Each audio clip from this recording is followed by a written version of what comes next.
What's going on, New York Giants fans? AGP back again with another New York Giants video. Thank you guys for always subscribing, liking, commenting, supporting the channel as usual.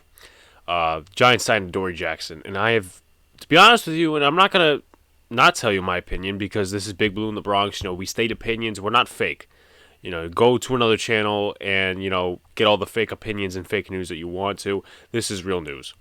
I'm just telling you. But anyway, Giants signed Adoree Jackson to a 3-year, $39 million deal. Of course, that does not mean $13 million a year. But I believe, according to Adam Schefter or Ian Rappaport, he is getting up to, I want to say, $16 million in his first year with incentives and the signing bonus and the salary. Here's my thing on it. Do I hate Adoree Jackson as a second cornerback? Absolutely not. I think the fact that we stole him from Philadelphia definitely does wonders for this defense.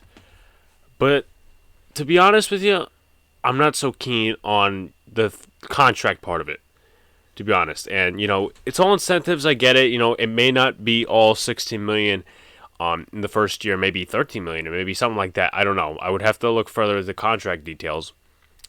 But I've been getting stuff from a lot of Titans fans that's like mixed feelings.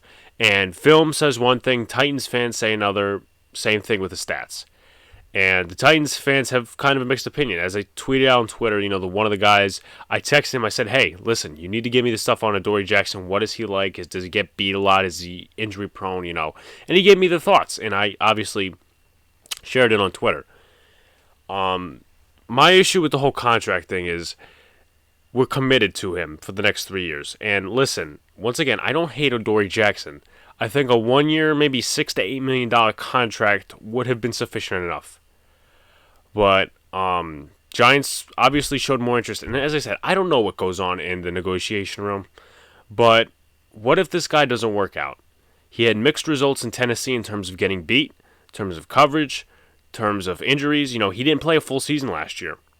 And when he played, he gave up 13 completions on 16 targets, which is not necessarily the greatest. He had, I think it was like an 81.9 completion percentage against, obviously quarterbacks were targeting him and stuff like that.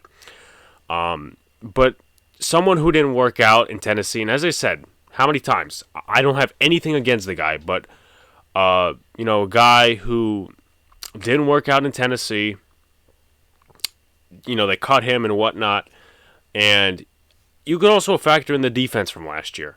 But the years before, it's kind of mixed results with injuries and then coverage.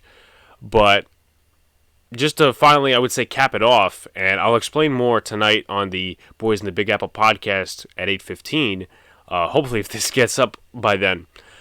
I'm a fan of the signing, not a fan of the contract, because he didn't work out as a first-round pick, didn't really show the Titans what they wanted to see. Even, put away 2020, he obviously didn't show them what he was supposed to be in the NFL. And that's okay. A lot of the picks in the first round, second round don't show what they did in college. I don't care about him as a punt returner. We have Jabril Peppers. We have, other guys that can punt return and kick return. But 3 years and $39 million, I'm just not a fan. I'm sorry. You guys can totally disagree with me on this one because I always allow that. But unfortunately, or at least in my opinion, I just don't think that it's a good contract because you're committed to this guy for the next 3 years, or you show you did. What if he turns out to be, you're basically trying to restart his career. Do I have faith in Patrick Graham and Joe Judge and all the defensive coaches that they can do that? Sure. Just like they did, they made Yiadom look good. They made Ryan Lewis look good. But with Adoree Jackson, he didn't work out in Tennessee. Mixed results. And once again, do I hate the guy? Absolutely not, for the fourth time in this video. I just don't think that being committed to him or committing to him for the next 3 years is something you want to do. And in my opinion, I still think the Giants should draft a corner. I would have been mixed on if it was a 1-year contract, but if it's 3 years and this guy maybe doesn't work out, it's going to be, it's going to be something to see. And prove me wrong, Adoree Jackson, please. I would love to be proven wrong. I'm not a guy who sits here and waits to be right. I'm not like the Twitter GMs. But I would like to be proven wrong. And those are just my thoughts on the Adoree Jackson contract. Now, to the big announcement.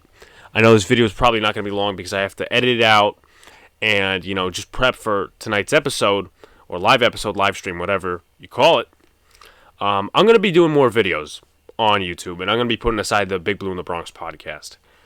Not putting aside the Boys in the Big Apple podcast, because that's always Monday. I'm always free on Mondays, no matter what, 8 p.m., whatever. But in terms of YouTube videos and in terms of making content, I feel that getting shorter videos out there like this one or another one, I think that will attract more viewers. And it's not clickbait, that's not what I'm trying to do. But just the attention span on YouTube isn't very high. And also with the podcast, I can't really stay committed to that right now because Tuesdays and Fridays, I got college coming up, I got baseball practice coming up, I got baseball games coming up because I didn't play last year. That's why I had a lot of the free time.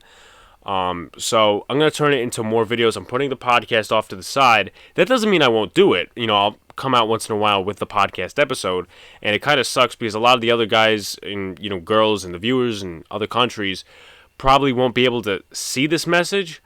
So I'll probably try to get something out to them and say, hey, listen, I'm going to be taking a break for a while. Just try to view me on YouTube or whatever. But a lot of those topics that I do put into the podcast episodes can be turned into videos and could be turned creatively. So that's something I'm trying to do on YouTube. But anyway, mixed results for Adoree Jackson in terms of Tennessee. And to be honest, I have mixed feelings on the Adoree Jackson signing in terms of the contract and the committal on him. In terms of just the signing alone without the contract details, I love it. We took someone away from the Eagles, and recruiting very nicely done. Joe Judge, Logan Ryan, Dave Gettleman, all of the Giants in the organization. Jabril Peppers deserves an extension. But also, once again, in terms of YouTube, I'll be doing more videos. That way, I could just make a video and I'm not scheduled to do something other than the podcast episodes, meaning Boys in the Big Apple. So anyway, thank you guys. Tune in at 8:15 or 8:10 p.m. actually. Me, Sean, and Luca will be live discussing the Knicks getting robbed. We'll be watching some of the Yankee game. And also, just talking NFL. We're going to be doing the biggest winners and the biggest losers of free agency so far. So obviously I'll explain that stuff. And I also got another announcement regarding some betting stuff that's going on, some sponsorships, and me doing a beneficial sponsorship with this other organization. I'll detail it to the fullest extent on the Boys in the Big Apple live stream. But anyway, thank you guys. Keep subscribing. Keep hitting the like button. Ring the notification bell to get notified when videos are out. Thank you guys, and we'll see you around 8:10 p.m. Cheers.